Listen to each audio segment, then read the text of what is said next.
Hello, I am Satish Giri and I am going to explain the circuit part of the multiplier circuit.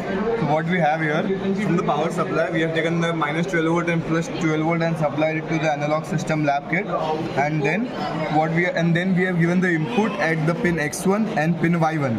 At X1 we have given the input of 1 kilohertz and 1 volt peak to peak, and the Y1 we have given an input of 10 kilohertz and 1 volt peak to peak.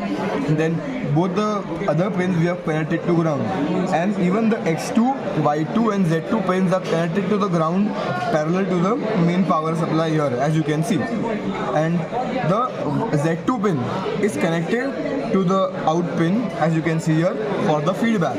Now if we look closer, I have also attached the 1/SF pin to the minus 10 volt supply as given in the circuit, and then I have taken the final multiplier output from the Vout pin using this pin onto the DSO.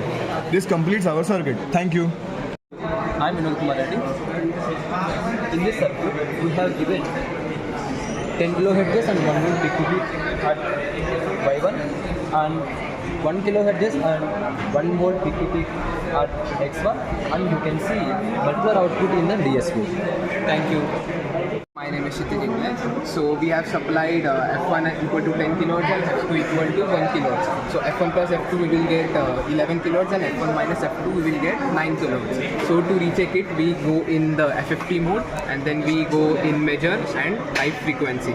Now here we can see that there are two peaks. So we will measure these two peaks using the cursor.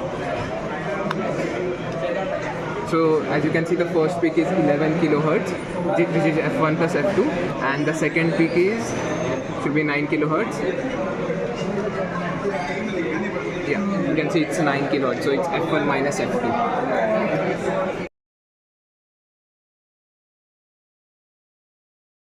Suresh Giri. Here you can see that this is the multiplier circuit, and I'll be explaining the part of the differentiator circuit, where you can see that the output of the multiplier circuit is connected to the 0.01 microfarad capacitor, which is in series with the inverting pin, and we have also connected a 1 kilo ohm feedback resistance to the output, and this completes our differentiator circuit.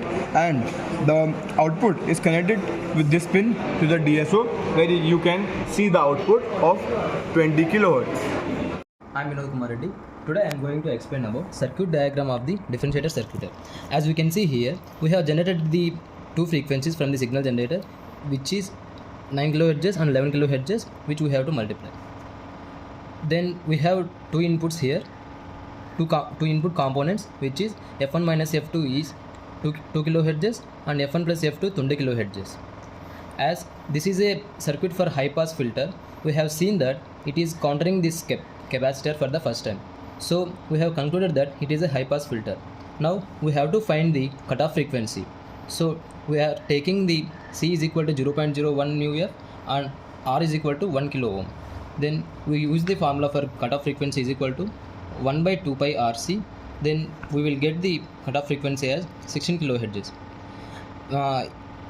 Any frequency below the 16 kilohertz would not pass through this high pass filter.